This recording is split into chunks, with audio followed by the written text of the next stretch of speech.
अलैकुम बच्चो रात पोर मान सर सबक आज पढ़न तमुक दुयम हिस्स बाकी आज पढ़न तमुक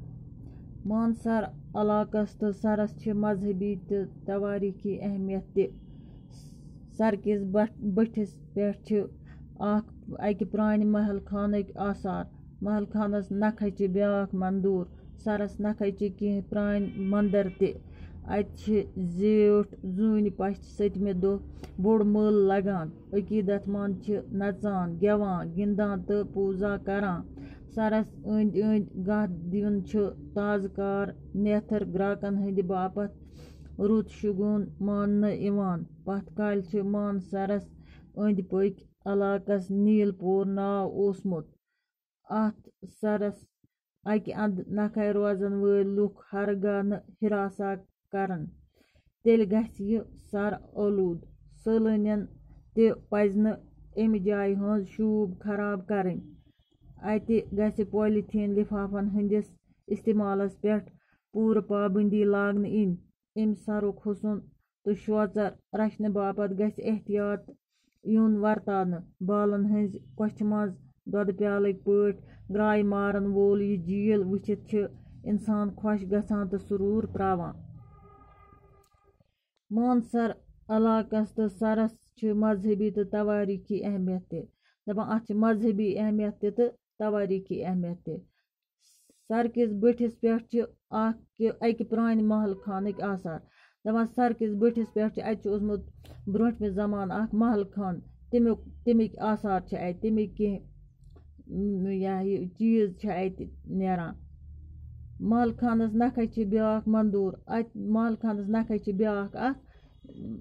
बनयित ब्याक जाय बनयित ब्याक इमारत बनयित सरस नख कह प्रान मंदिर त सरस नजदीक मंदिर त अत जेठ जून पश्त 7 दह बोड़ मल लगान ये जून खसान रेत कन गोडनिकन 15 दोहन तिमन दोहन मज 7 दह अत मल लगान अकीदत मंद नचान गेवान गिंदान तो पूजा करान युमन अतुक अकीद यकीन तुम अत नचान गेवान गिंदान बे करान पूजा सरस अंद अंद गह दिन ताजकार नेथर ग्राकन हंद बापत रुत शुगुन मान सरस अंद अंद गह दिन सरस अंद अंद फेरुन युमन ताज ताज रिश्त कोरमुत तिमन हंद खतर सो रुत मान पथ काल मान सरस अंद पक इलाकस नील पोर नाव ओसमुत दपान ब्रोटमिस वक्तस मज मान सरस अंद अंद युस इलाक तथ ओसमुत नाव नील पोर अत सरस अकि अंद नख रोजन वल हरगाह लूक इन हिरासा करने तेल गछि सर आलूद युम अत सरस अंद पक लूक रोजान अगर तुमन यी न दबाव त्रावन अगर तुमन यी न वन तो तेल गछि सर आलूद तेल गछि गंद सैलानियन ते पज न अमि जाय हंज शूब खराब करन युम और सैलान गसान चकरस गसान तुमन ते पज न यह शूब अमिच खराब करन कह अत गछ पॉलीथीन लिफाफन हंदिस इस्तेमालस पे पूर पाबंदी लागन अत गछ पॉलीथीन लिफाफ यम अत त्रावान अंद पक तुमन पे गछ तिहंदिस इस्तेमालस पे गछ पाबंदी लागन अमि सरुक हुसन तो शौचर रचन बापत गछ एहतियात युन वर्तान अमुक यह हुसन अमिच यह खूबसूरती बे शौचर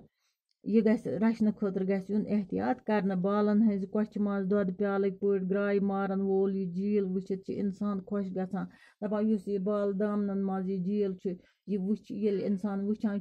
इंसान गसान खुश तो सुरूर त्रावान बे मज बाकी वसलम।